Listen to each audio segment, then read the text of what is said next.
Welcome to Sometimes There's Side Eye, a podcast about two friends having real and unfiltered conversations about dogs and people. Listen as we talk about our lives with dogs, training, behavior, share some laughs, and a whole lot of banter.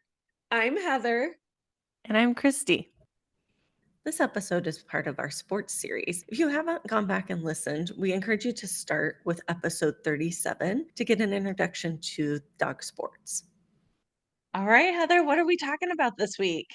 I am very excited. We have a special guest this week, Heather Bilodeau, and she is going to talk to us and teach us all about one of my favorite sports, which is barn hunts. So welcome, Heather. Thank you for joining us. Hey, glad to be here. Awesome.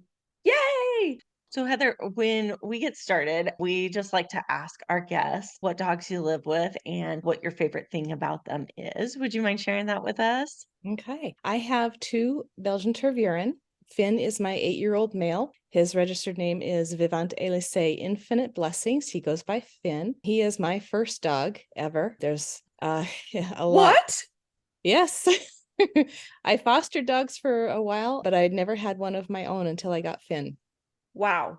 So he's an absolute sweetheart. He's a goofy boy. One of his nicknames is Floofus, which is very fitting for him. He was a perfect first dog because he's very patient with me in learning dog training, dog sports. He's always willing to try something new with me. I also have Larkin, his daughter. She is 2 years old now. Her registered name is Snowflower's Infinite Heart of the Desert. Her nickname is Baby Dragon. I was hoping you were going to say it. She definitely lives up to that too. She has great confidence, an amazing work ethic I have a really hard time keeping up with. But they're very special dogs to me.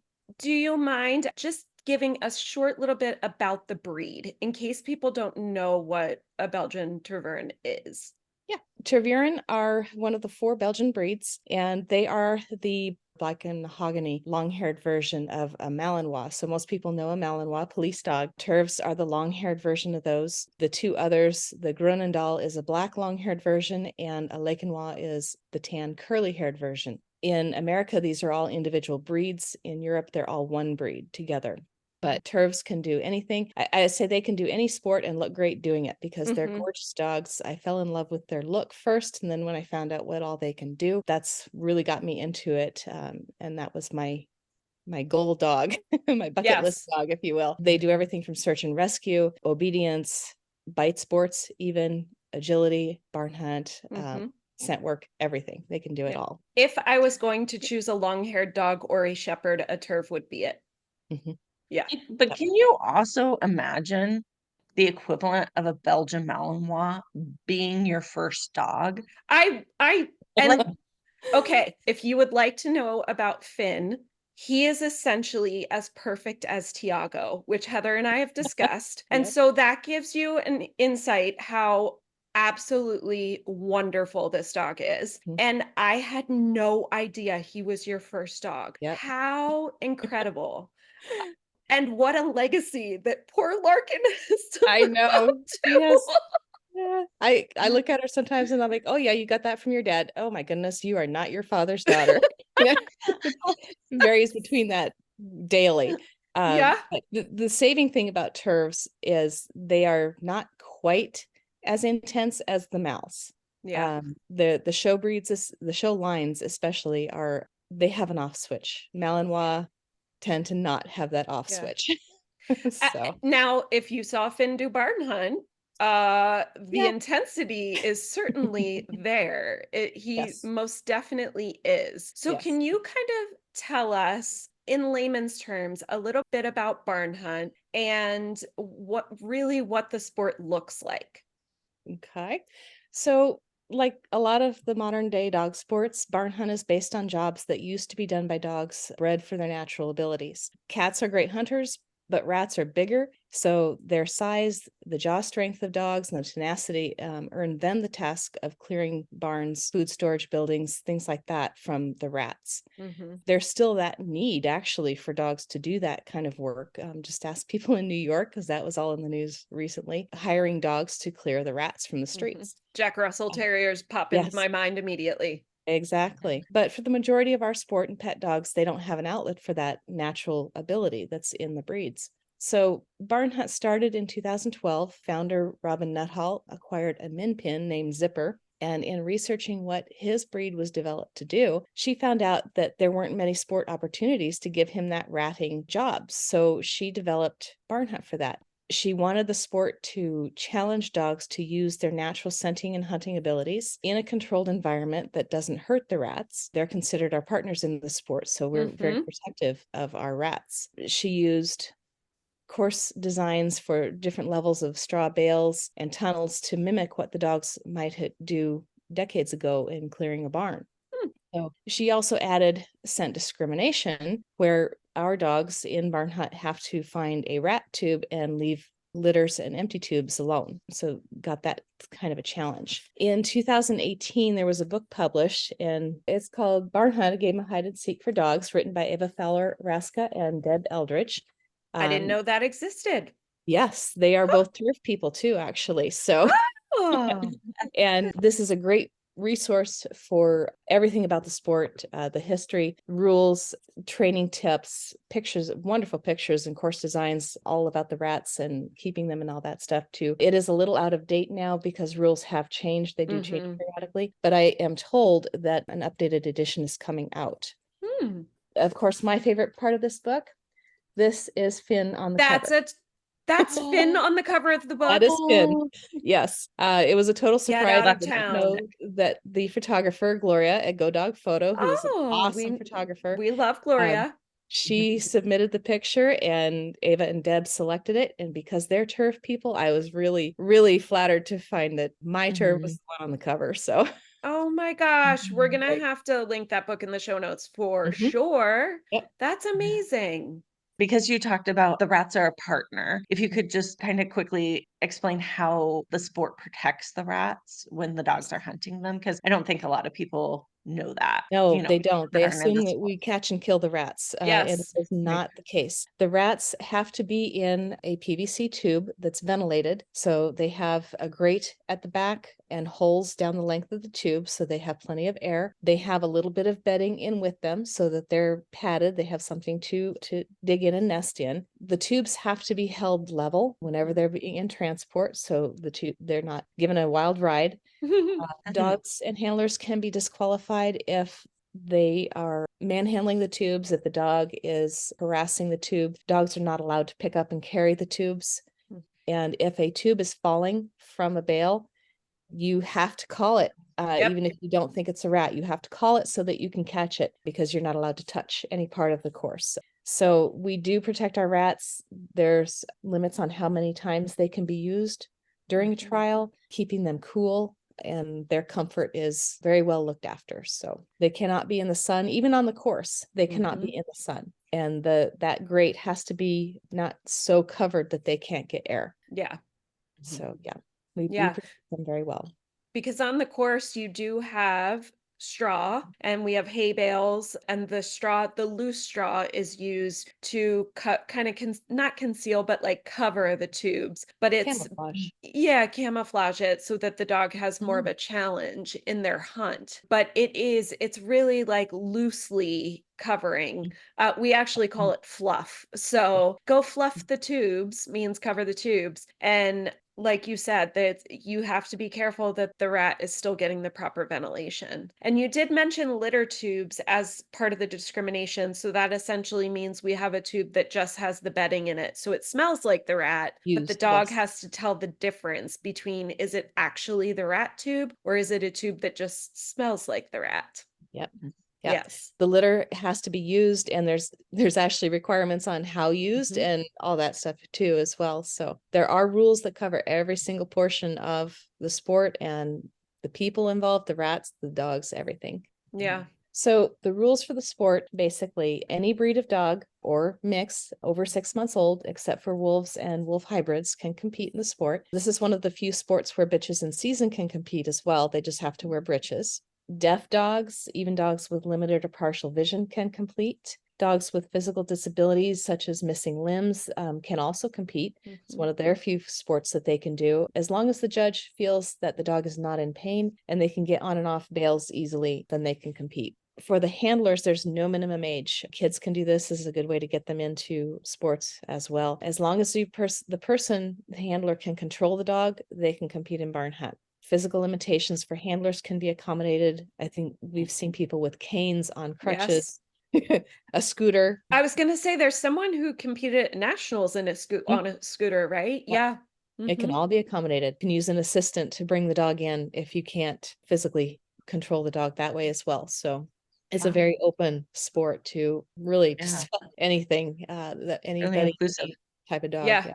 And Yeah. it is the culture is that it's a family sport. So actually, if you were to get, this is a problem for me, if you would get caught swearing in the ring by a judge, you can be disqualified because they really do want it to, Heather. I know, they really do want it to be a really inclusive sport. A friend of ours wanted to wear a t-shirt that said Stafford AF, which we all know what that means. And she was told, I wouldn't chance it.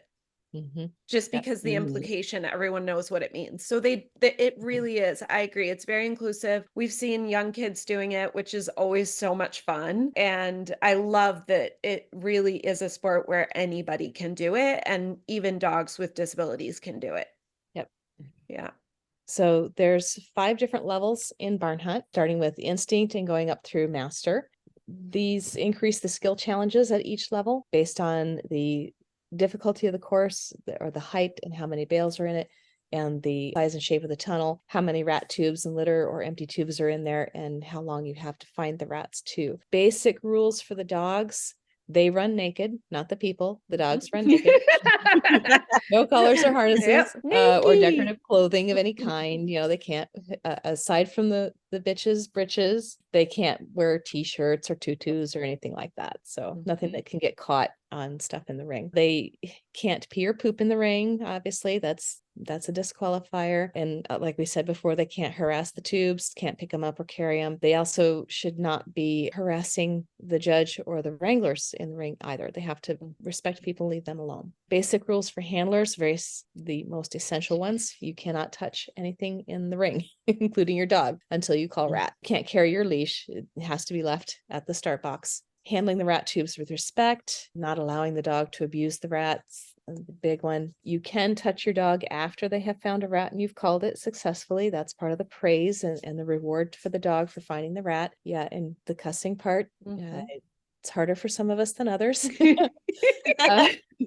I do have a friend whose nickname for one of her dogs is Little Effer, and I'm like, you couldn't do that in the ring.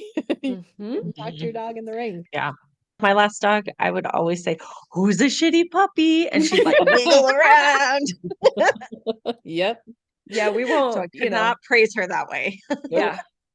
Yeah, not even in fun. You can't do it in Yeah. fun because family sport. So Yes. the other physical things with rules with the dogs, you can't direct them. Like once you've called your rat, you can praise and touch your dog. You can restrain them so that the wrangler can get the rat tube, but then you can't turn the dog physically and point them at something else, like go point them at the tunnel and say, go through the tunnel. You can't do that. It's called bowling. You can't block them from coming back out of the tunnel. So the dog goes in the tunnel. You can't stand right in front of it to physically block them from coming out. And absolutely positively no scruffing the dog, physical restraint like that. Handlers who get verbally aggressive with their dogs, or they're being unsafe with their dog, or potential risk to the hunt staff, can also be disqualified at a judge's discretion. So the rules seem like they're very intense, but it's all to keep that atmosphere of the family, the fun. This is all about the fun for the dogs. So yeah, rules and we want them to be following their instinct and to understand the game and then to work together as a team. And so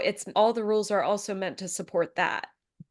Yeah. And when you're doing it, I mean, we joke about like the swearing and stuff like that, but when you're doing barn hunt and you're training in it and you're a new person, especially, everyone's always saying to you, okay, just be careful about that. We're teaching everyone to be very exaggerated when they're wrapping their arms around their dog, especially fluffy dogs. So it's very clear you're not curling your fingers and potentially scruffing, doing all those things to teach new people what to expect when they're in trial. Because the last thing you want to do is pay 25 bucks or whatever for a run. And then you get in the ring, you get called for scruffing, even if you're not, but it looks like you are. Yeah. And that was the quickest $25 you've ever spent. Yeah, it Yeah. is. Yeah. It's heartbreaking when your dog fouls up on the run. You know, they call a litter or something like that. But it's even worse if I do something. Oh, yeah. It takes away Oh, my yeah. dog's fun in the ring. So, Yeah. Handler error is the worst. yeah. It is. Yeah, Yeah. it does seem it's so much easier to forgive your dog for like messing up. Like, oh, you thought that was a rat and it's litter. Yeah. Okay, well, we all make mistakes, but like when it's yours and you're like, oh, I just ruined your day of fun. Yeah. Like, oh, Mhm. Yeah. I just cut your 4-minute run to 3 seconds. Oh, well, Yes. that sucks. Yeah.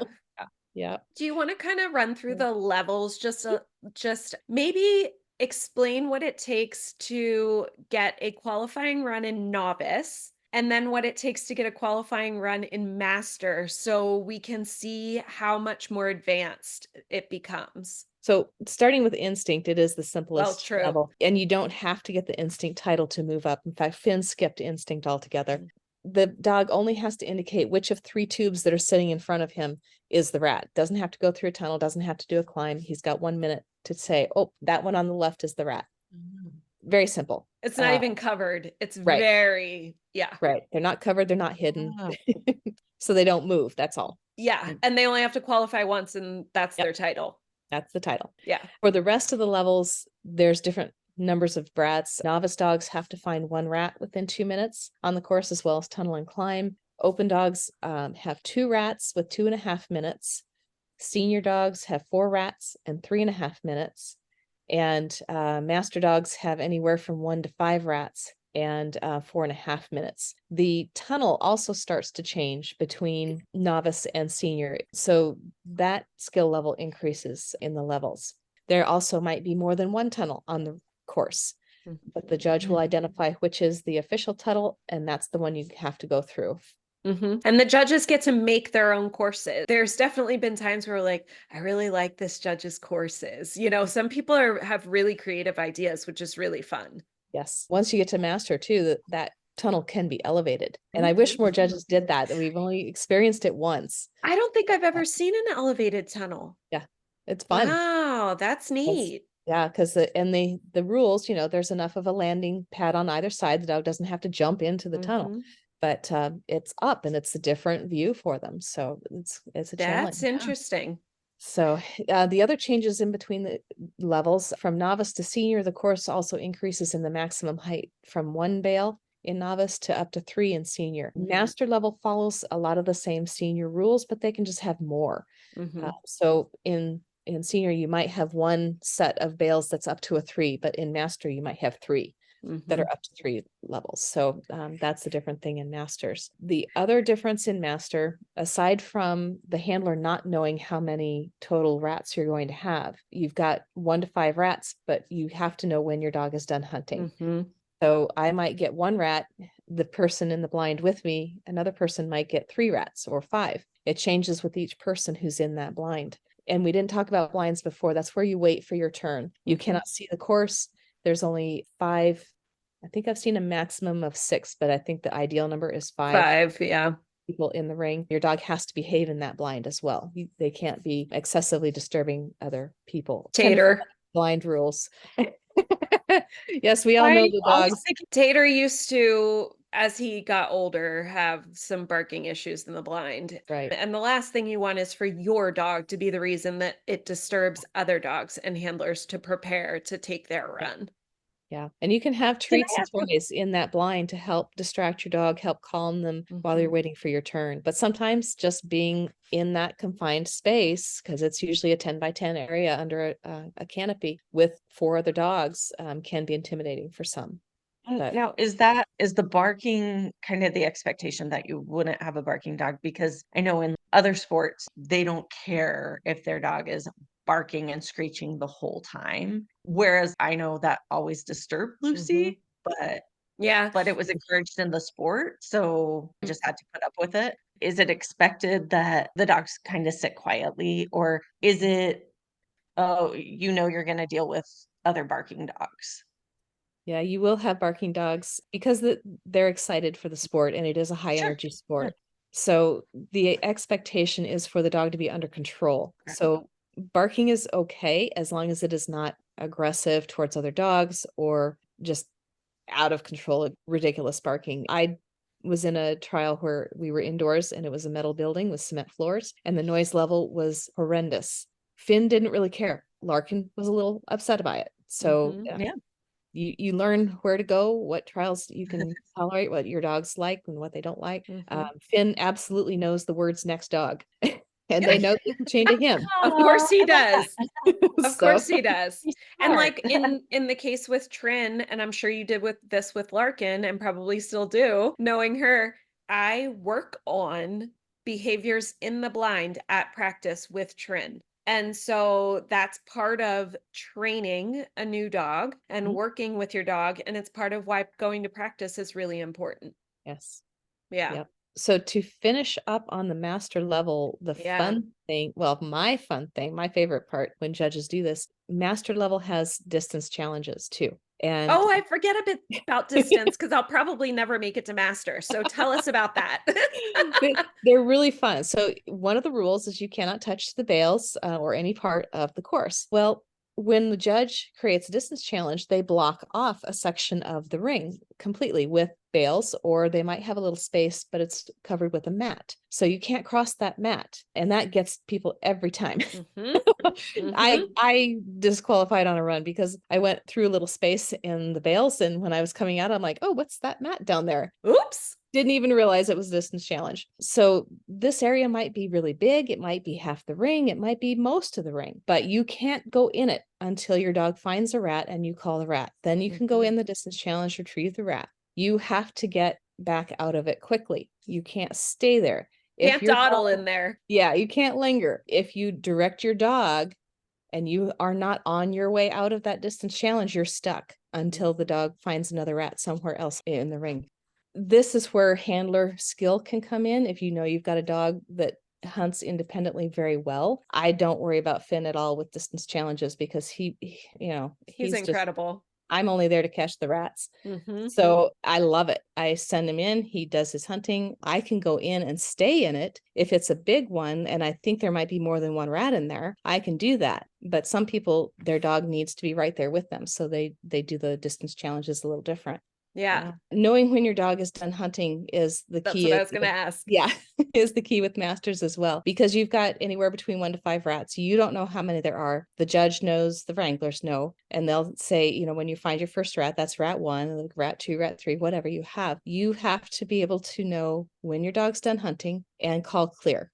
And then the judge will say, congratulations, you're clear, or sorry, you left one in that far back corner that you didn't go ask your dog to check every single corner. So that is where the skill and the interactive nature of the sport comes in big time, is knowing when your dog is done hunting. I've watched some people and I'm like, I don't know how they know when they're done, because their dog is just so intense the entire time.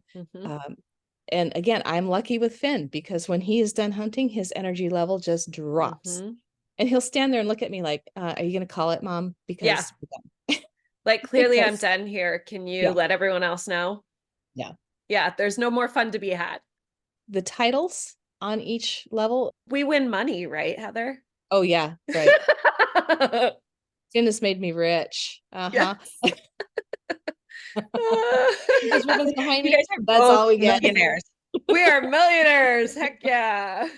If every ribbon that Finn had was worth $1, yeah, I probably could get a nice stereo system out of it, but that's it's not much. It is one of my favorite questions to people who they don't understand the dog sport world, and they're like, oh, so you do win money? And I'm like, no, we win the 4-cent ribbon that we could just go and buy. It's really truly just about having fun with your dog.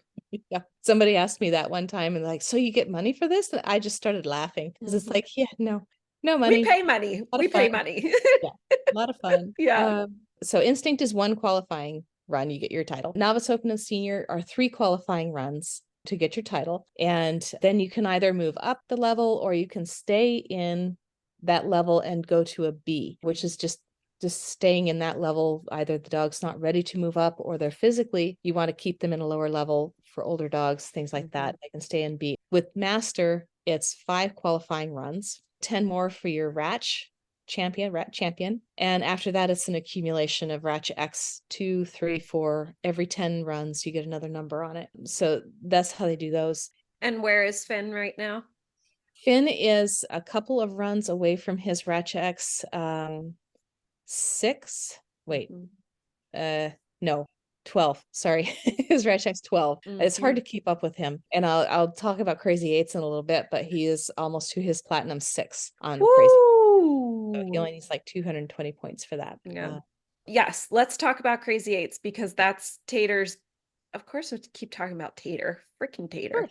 But that was an exciting moment for Tater too, because he got his Crazy Eights title, and that was his retirement run. So tell everybody about Crazy Eights because it's fun. Crazy Eights is really a lot of fun. It's built on a senior level course, and any dog of any level can run it. You don't have to be senior or above, but it's just there so that the lower level dogs can also participate and have fun. You have 8 rats on the course and 2 minutes to find as many rats as possible. There are 4 emptier litter tubes as well. So there's still the scent discrimination portion. You still have to go through a tunnel and climb, but you get points for everything. So the maximum you could get on a basic run, let's put it that way, is all 8 rats, a tunnel and climb, and that's 100 points. So it's a fast-paced one. The wranglers really need to be on their toes to get the rats out because any delay costs you that 2 minutes of time. You can get bonus points if you run faster. So if you're a minute 30 or less, which is really fast for 8 rats, you get 10 extra points. You also get points if you're a minute and 45 seconds or less. Finn's first clean run was absolutely hilarious because it was before they had the restrictions on how many classes could be done in a day. So it was a really, really long trial. So 9 o'clock at night. He is the very last dog to run, and it's Crazy Eights. And I'm sitting there in the blind all by myself, and I look at him and I say, let's be nice to the volunteers. Let's find the rats, okay? And he did. Oh, It was so funny because he's just bang, bang, bang, one right after the other. And I'm like, dang, he just might do this. yeah. And he did. If So. I have a friend who is at a trial or at a practice or something that came along with me or is learning about the sport, if Finn's there, I'm like, you need to go watch this dog because he's so fun to watch, but he's also so skilled. And when you two are together, there's no question that there's such a bond there. So you're such a great team for people to be able to watch, but then he's also so exciting, which I love. Yeah. Yeah. Oh. AKC does recognize the main titles for Barn Hunt. So you can have your Barn Hunt title in their name officially. Yeah. And that's the cool thing too. When you've got a dog that does a lot of different sports, it's like, you're not just stuck with obedience. And this dog is versatile. So these titles, all the different sports that you can do, even just getting 1 or 2 basic titles on the dog, it's like, it just shows the adaptability and the trainability and the fun that the dog has in different sports too. Yeah. How did you get started in this sport? I mean, you just landed on Most Perfect Finn and said, what am I going to do with him? Or how did it? Yeah, well, when he was about 9 months old or so, I drove to Michigan to visit family. I was doing some things back in Michigan. And on my way there and back driving, it's a long drive. So I stayed with a friend in St. Louis, a friend of my breeder. She also has turfs. And it happened to be on our way back to Arizona. That night we stayed with her was her barn hunt practice night. So she's like, well, do you want to go? And I'm like, well, sure. I don't know anything about the sport, but your description sounds fun. So let's try it. Let's see what he can do. So she graciously even paid for our lesson Oh, wow. to do that. It was really nice. And her trainer showed Finn a rat in a cage. He was like, wow, this is pretty cool. What is this all about? And she built up his drive with that rat, let him see it go into a clear tube. And this was all like in the first 10, 15 minutes. By the end of the class, he was already finding the rats hidden in a course. He didn't have to have the tube out in plain view. He was already using his nose to find them in that hidden method with the straw over it. So she somehow turned on his prey drive with that, and it has never shut off since. He rarely gets on an empty or a litter tube. And when he does, we're all like, oh, you better check that.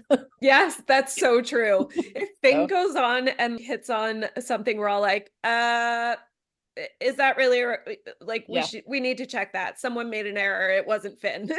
Yep. Yeah. So with Larkin, already being in the sport and knowing about it, I did an introductory course with her, and we do practices a lot. Finn goes to practice, but it's just so that he doesn't pout, because if he's at Sure. our club in Casa Grande and he doesn't get to find a rat, because he knows the rat there, and we're there for rats. And if he doesn't get to run at least once, he pouts. Yeah. So Yep. Yeah. It's why I still practice Tater, even though he's not competing anymore. He still gets to have part of the fun. So Yeah. that's nice. yeah. Yeah. Yeah, did and that you- goes back to that relationship, and the dog is having fun. Competition is not just about the ribbons or the competition, but it's about allowing your dog to have fun too. And obviously they enjoy the sport, so they're going to enjoy the practices too. Yes. Yeah. Mhm. Why is this the sport you choose? Because this is your primary sport. It is. And it's not because I don't have allergies or asthma. It's not because I True. physically enjoy this sport, because at the end of a trial, sometimes I'm just have to take my inhaler, whatever. I love the sport and I continue in it because Finn loves it. It's a sport that is interactive. You've got to have that partnership with your dog to know how they're hunting. Are they enjoying it when they're done hunting and master things like that? It's a sport that allows dogs to combine their abilities in scent work, agility, obedience, social, all in one sport. They're not just following you along in obedience where they have no say about the pattern that you're doing. Yeah, dogs love to run and jump and agility, but they're still having to follow that preset. They got to obey you. This sport, they get to tell you what's going on. They get to tell you where the rat is and things like that. So I think that kind of freedom for the dogs in this sport is a lot of fun. So I would agree. They talk about tracking as you're the dope on the rope, because literally your dog is deciding everything because they're following their nose. And so the first time that I ever saw barn hunt, it reminded me of that, just because you are trusting your dog. You're working together. It is very much a sport where you're allowing their dog to tap into who they really are. And as soon as I saw it the first time, I was like, oh, I'm so in on this. I did also want to say we're very lucky in Arizona, but I do feel like it's like this everywhere. Our little club is such a little community. yes, And I love that. I feel at home at Barn Hunt. And so I'm very thankful. I wish we had more opportunities in Arizona because we only have one club in Arizona. But I am thankful that the club we do have really is this nice little community of people. it is. It's great. And when you think of it too, this is a sport where, yes, you get first, second, third places, things like that.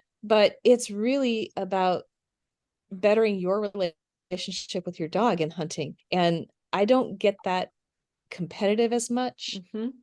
That sense where, like in agility, oh, I've got the top dog, Yeah. We do run our stats, but within our club too, especially, everybody's really like, oh, awesome, you got high in trial this time. This is so great. You're doing so much better with your dog. Yeah. That kind of thing.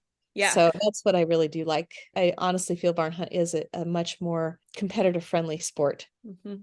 than some of the I others. have absolutely cried for other people's dogs in Yes. barn hunt. Yep. Definitely. And I do get really, really excited for people, especially like you said, when their dog has a breakthrough. And you'll hear a lot of people trying to help each other at barn hunt, sort of discussing, well, maybe if you tried this, or, and it never, to me, comes across as unsolicited advice. It Mhm. really does feel like all of us just trying to make sure that we and our dogs are having a good time, and I just really love that. Yep. Yeah. What type of dog would you say is good at barn hunt, in your opinion? Well, I will say breed does not matter. Yeah. In the 8 or so years that I've been competing, I've seen just about everything. English Mastiffs, all types of Belgians, German Shepherds, Rottweilers, Terriers, Border Collies, Chihuahuas, Pomeranians, all kinds, Bulldogs, all Bulldogs. kinds of mixes. Mm. It really doesn't matter. The best dogs at it have that hunting and scent work instinct, a strong prey drive, ability to work with their handler, confidence in working independently is a plus too. But even shy dogs can do it. I've seen Italian Greyhounds, Whippets, who are normally very shy around other people. They're great. They get that reward that says, hey, I found something with my nose and my handler really loved it. So they do it. Dogs who just want to be with you and do whatever you want to do, please you, they do great at this sport. Yeah. So We've seen dogs who I think of Bean, and I'm not sure what, is he a border collie or is he a mix? I'm border, not sure. He's a border. border or mix, I think. Yeah. Yeah. And gosh, his confidence has grown so Yes. much over the years in this Yep. sport. And I love that, and it's wonderful to see these dogs come out of their shells. Yep. Yeah. I know Finn, when he was a puppy, he was a little bit shy with people. And he would kind of be like, oh, I don't know if I really want you to pet me. We go to barn hunt and he's like, hey, I'm here. Oh, Yeah. pet me. I'm running I over was to you. literally like, I'm sorry, Finn was shy. What? Could be, yes, he really could. It was funny because the difference between when he arrived at barn hunt, everybody is his friend. He loves everybody. And he has the confidence like you wouldn't believe at barn hunt, and it has carried over into our other sports as well too. That's so amazing. So then, is there specific training? Yeah, I mean, I used to get asked a lot at trials, how did I train Finn? What did I do with that? And I'm like, don't ask me because he trained himself. Mhm. All I do is just encourage and Mhm. support him, and I make sure he checks the corners, but that's really about it. With Larkin, it's been a little different because she's not quite as natural at it. So our training with that is building her confidence in the ring, working through distractions because the people in the ring can be distractions and the spectators outside, noises, things like that. Teaching them that finding something with their nose and then getting that reward of the praise with treats in the beginning, but then taking that out and getting the praise. That's the biggest part of the training, distinguishing between the rat and a decoy, that scent discrimination training. Those are all really great. Some dogs, you may have to train them how to get through a tunnel.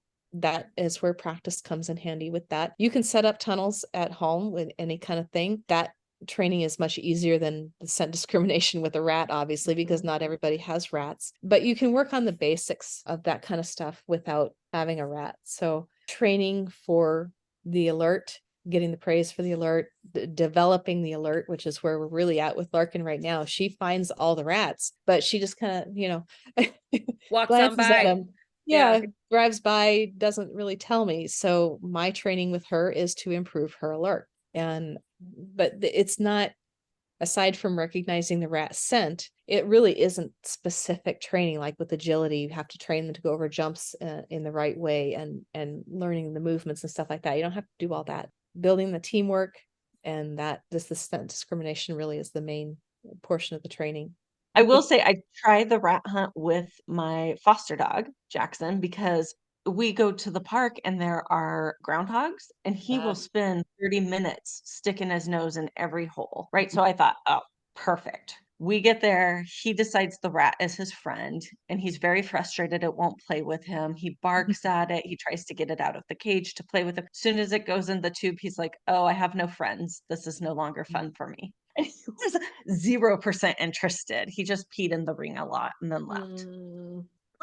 I mean, look at it, Tiago. He really, what does Tiago want to be at Barn Hunt for? To say hello to To Barb say hi when to he's everyone. in the ring. Yeah, Yeah. he wants to say hi to the people. So, I mean, it does go to show traditionally Rottweilers are great at Barn Hunt, but every dog's an individual, and Tiago wants to be there to say hi to his people, but he does not want to. He knows where they're at is. I mean, he clearly knows, but he's not interested in playing the game with me. Yeah. He will go in the ring and be like, I'm in here because I know you want me to do this, but he's not enthusiastic about it. And that goes back to that relationship thing. I got to a point where I said, this is not what he wants to be doing. He's participating because I'm asking him to, and he loves me and he's perfect, but he's not having fun here. So then I had to sort of back that train up and say, but he likes coming. So Mhm. now what does that look like? Well, when I trial, Tiago gets to go along. And what does he do? He says hi to Heather. He says hi to all his people. And I walk him around and say, can everyone say hi to Tiago and give him pets? And everyone does. And he's thrilled. Sometimes that's the way it goes, very I just do lucky. think go I'm ahead. lucky that Trin has taken to it because I really wanted another barn hunt dog. Yeah. And I guess that brings us to our next question. Like Heather knew Tiago was not having fun. So how do you know that your dog is having fun? Yeah, that's it has been a big difference in the dogs with that, because with Finn, it's really easy to see. He runs to the ring when next dog is called. He knows he is that next dog. It's not because he's out of control in that little He's just walk ready. between the blind to the ring. He knows what he's going to go do, and he's excited about doing it. He's super impatient with me getting the collar off of him. Because he is a very fluffy dog, and getting that off is he's just sitting there, almost whining at me. Just get Yeah. this thing off so I can go. When I release him from the start box, he just explodes out of there and goes in. The intensity is the most telling factor, I think, when a dog is having fun. You can see that sense of enjoyment sometimes too. He'll pounce on a tube like it's like a fox, I just love that. doing that thing. So things like that. His ears are up, his eyes are bright, he's smiling, he's just having a blast. Larkin, when she's in the ring, she's like, okay, well, there's a rat there, but what's going on over here? What's going on over there? So they're distracted. She's not having as much fun. When I knew I was getting a puppy from this litter, my first thought was like, oh, great, we can go to nationals and do the teams and have a father-daughter barn hunt team. It hasn't happened. It might not happen It because might and it might not. We it don't might, know it might yet. not. That's fine. I'm okay with that. If she doesn't like the sport, if I don't see her interaction with me during the ring, then maybe the sport isn't for her. I do see people where their dogs are just kind of following them around with no life, no excitement in them at all. I'm like, they might still be good at it. They may still get the titles and stuff, but are they really enjoying it? And every dog expresses their enjoyment differently. That might be how that dog expresses how it's having fun, is just staying right with mom and say, oh, here's a rat here, here's a rat there. They don't all act like Finn when they're excited about barn hunt, but something that the handler's going to be able to tell if they're really in tune with their dog, if they've got that relationship, when your dog's having fun with something. Yeah, I agree. And it is true because we have such a variety of breeds, such a variety of dogs that it does look very, very different. And so, like you said, it goes back to that relationship and really knowing and evaluating and being in touch. And sometimes that conversation is a really hard conversation Mhm. with Yeah. yourself because you might have to back away from a sport that you really love because it's just not for your dog. And Yeah. Heather's like looking really emotional over there because I know she's kind of like thinking about Larkin, but I do get it because that's Yeah. really what happened with Tiago. But I really just thought, I don't think this is for him. And sometimes, unfortunately, that's where the cookie crumbles. Yep. Yeah.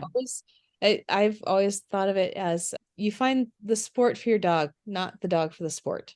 Because Mm. if you go in and I'm going to get a dog to do agility, I'm going to get a dog to do IGP, and then your dog doesn't like it, then you're disappointed. You're not as in tune with your dog. That still comes through. Mhm. So yeah, it's always what sport the dog likes, not the Mhm. other way around. Mhm. Yeah, I Yeah, do think that's a very different approach than what you normally hear, but I love that approach. There's an element of just being really honest with yourself, Yeah. kind of how you're moving forward, which is the other reason why I love that it's open to any dog and any breed. Because even if you do have an adopted dog that's a mix of unknown origin, it's really cool that you can it's open and you can come Oh, in and yeah. be like, you know what, I want to give this a try. And all of a sudden you have a dog that really loves it. One of the puppies I trained, Juniper, as soon as I met her, she's a mixed dog from a rescue here locally. And I met her as a 12-week-old puppy and I was like, this dog.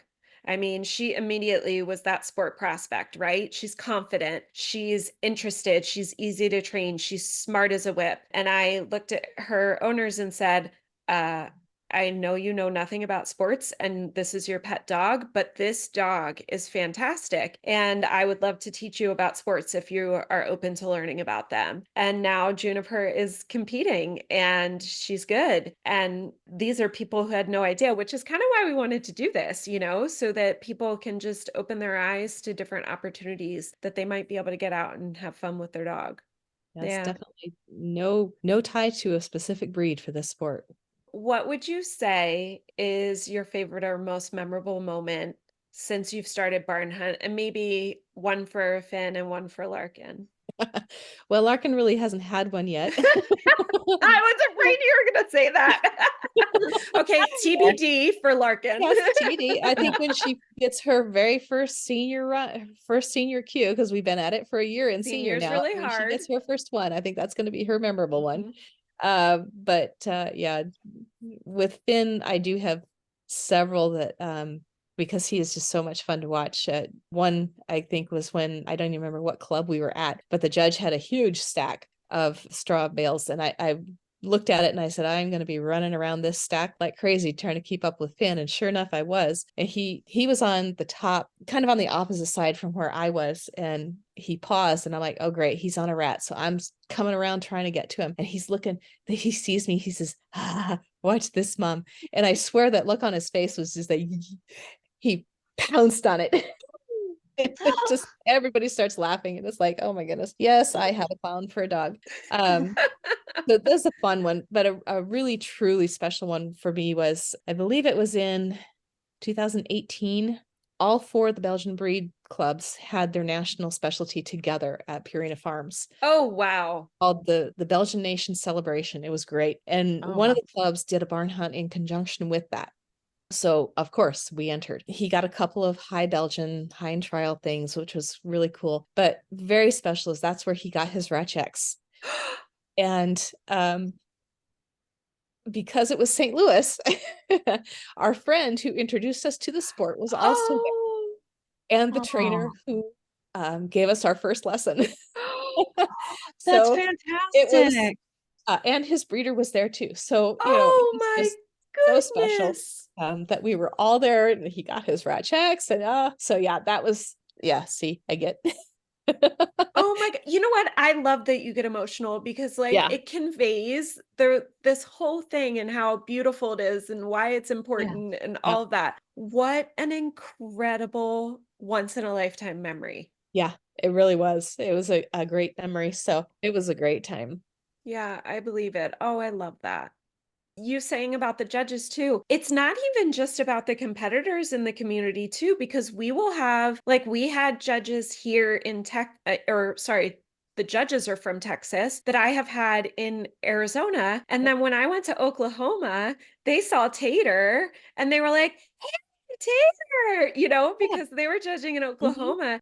There's such a, like, neat little community even within the Yes. judges that everyone sort of shares these awesome memories and, getting to know the dogs, and it's really cool. It's a Yeah, cool way to bring people together. it is. Mhm. Yeah. Definitely. Yeah, I love that. If people are interested in the sport, what should they do? First of all, I would recommend finding a club wherever you are in your area. If you go onto the Barn Hunt website, you can look regionally to see where all the clubs are. Start attending practice sessions there. An introductory class with your dog, something to get them started in it, just to see how they do. I also strongly recommend volunteering at trials before you actually start showing. You will learn the rules a lot better. You will see Mhm. where people commit rather, oh, I didn't even know that was a rule. Learn from other people's mistakes, learn how the tubes are hidden in the courses. Every aspect of how the club runs is really a really good way to get started in any sport, honestly, is to Yeah. volunteer at trials before you start competing. Just being inside the ring while other dogs are running gives you a whole lot better sense of how to handle your own dog too. Simple mistakes, reading the rules, definitely. Like when I stepped over the mat distance challenge that I didn't even know was there. Things like that. Keeping up with the rules is a big thing. There's other things easier to get your dog into if a club runs line drive, which is a much easier type of the sport. Just the hay bales are in a line and the tubes are hidden somewhere in that line. So that's a really easy one. The dog can be on leash for that. So if you find a club that runs that, it's a good introduction, things like that. You do have to get a barn hunt registration number to compete in the sport. So have to sign up on the website for that. But Things not like to that. practice. Not to practice, no. So you can try it out and find out if your dog likes it before you actually register. If you decide to compete in a trial, then you have to get your number. And I think last I looked, it was $35. Does that sound right? I think so. Yeah. Yeah. Yeah. And you don't have to have your dog can be younger than 6 months old too, as well, to be introduced to the sport. You just can't compete until they're 6 months. Yeah. I believe Trin was 4 months when we did our intro. And sometimes it takes time for dogs to get ready to trial too. Yep.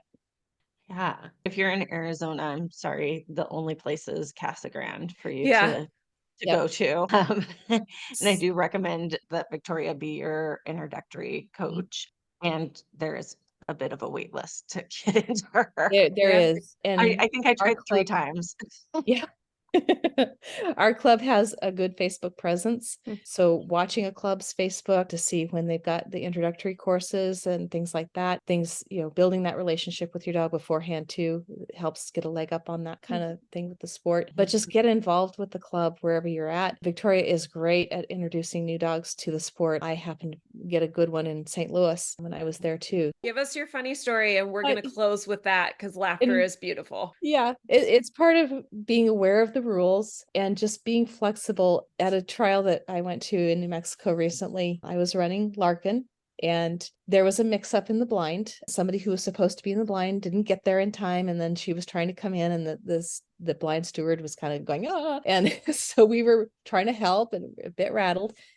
And I got called to go in the ring. So I go in with Larkin and I'm bending over to take her leash off. And I'm like, I still have my treat pouch on.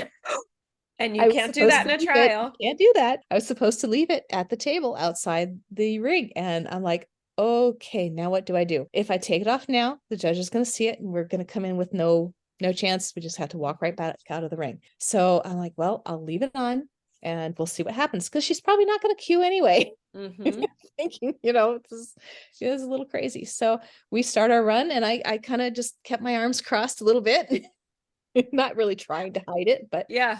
not really drawing attention to it either. And she's found her first rat. Yay, great. She found her second rat. Oh, this is doing great. She found her third rat. I'm like, oh, shoot. Now what do I do? She's going to find all 4 of her rats and I'm going to disqualify us because I still have a tree patch on. Well, we ran out of time. She was on her last rat right as we ran out of time. So we NQ'd anyway. It was all good. Great learning experience. We just left the ring. I asked the judge later because I am friends with the judge too. And I said, did you see, I had my treat pouch? She's like, I didn't even notice it. So Oh, she might have, it might have Yeah. happened later. So yeah, knowing the rules, but also not panicking, understanding that you get in there, you might blow it, you might not, the judge Yeah. might not see. Just have fun with your dog. Every single Yeah. time because you We never did. know. Yeah. Oh gosh, if she would have cued and then you would have I gotten I DQ'd, know that would have been I would really have been sad. devastated, but Yeah. But that's the I way it understood she goes. what was wouldn't have happening. known. Yeah. She wouldn't have known the difference. That's Yeah. the nice thing. That's Right. true. Larkin would have had no idea. I would have praised her like crazy. I would have been so happy for her and made that great moment for her and just been going, yeah, Yeah. me, it's on me. So Some of the best trial days I've had with Tater, he has NQ'd every single run. Yep. Truly. I Yep. mean, truly, some of the best times I've had with him, we have come away with 0 wins, but we just had the best time in the ring because he was joyful. And I Yeah. mean, he's kind of infectious. I think if you go in with that mindset of, I'm here to have fun with my dog, no matter what that picture looks like, Yes. that's always a win. Yep. Yeah. Yeah. The people that I see that are not having fun at the sport because they're too intense on that. Got to get that cue, got to get that title, got to get this, got to get that. This is not the sport Mhm. because this sport is to have fun with your dog and develop that relationship. Mhm. I love that.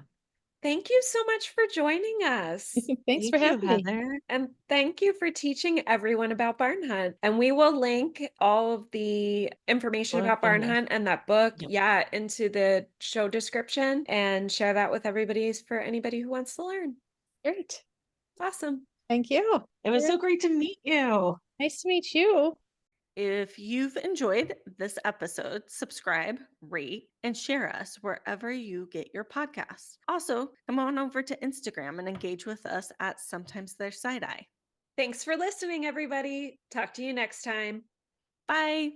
Bye.